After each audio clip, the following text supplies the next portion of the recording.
Hello again.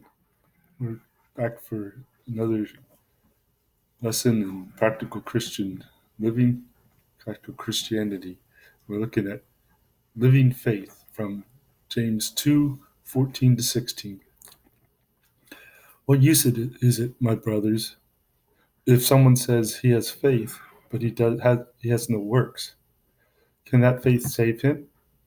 If a brother or sister is without clothing or in need of daily food, and one of you says to them, "Go in peace, be warmed and filled," yet you do not give them what is necessary for their body, what use is it? In that same way, faith also, if it has no works, is dead, being by itself. But someone may well say, you have faith, and I have works. Show me your faith without the works, that I will show you my faith by my works.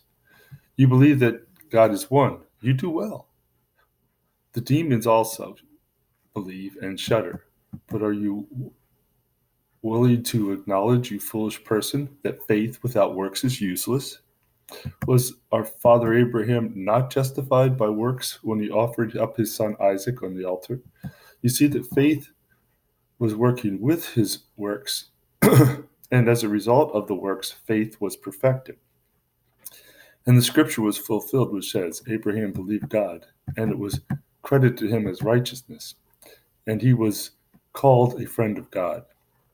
You see that a person is justified by works and not by faith alone. In the same way, was Rahab the prostitute not justified by works also when she received the messengers and sent them out by another way? Just as a body without the soul, without the spirit is dead, so also faith without works is dead. Can a living faith fail to produce good works? What validates our faith? Can faith be a private matter only? Which comes first, faith or works? James says that faith without works is dead. But how can he say that when Scripture clearly states that it is faith alone that saves us? Let's look at this issue closely. What does James mean by his statement? If we look at faith as a purely spiritual matter, then our faith is between ourselves and God. But if we look at the teachings of Jesus, we see that he taught that faith was an active, living, outward expression of a relationship between us and God, and us and others. So for it to be as Jesus taught, faith has to have an outward expression for it to be true faith. In the examples of the miracles recorded, each person had to do something to show their faith for the miracle to happen. Even the thief next to Jesus on the cross had to express his faith in Jesus by asking Jesus to remember him in paradise. James uses examples from the Old Testament. He starts back with Abraham, the father of faith, and he shows us that without the expression, the leaving of Ur and going to the land of promise, his faith did him no good. It was in the moving out into the trust of his God that his faith came to life. Remember, the journey had actually started with Abram's father, who never moved out but stayed close to what he knew. James then talks of Rahab, who, because of her fear of God, of the God of the Israelites, showed kindness to the spies and spared their lives. And because of that, she and her whole family were saved from destruction. If we take a look back, we will see many more examples of faith shown through actions. In fact, the whole of Scripture teaches that faith cannot be a private matter.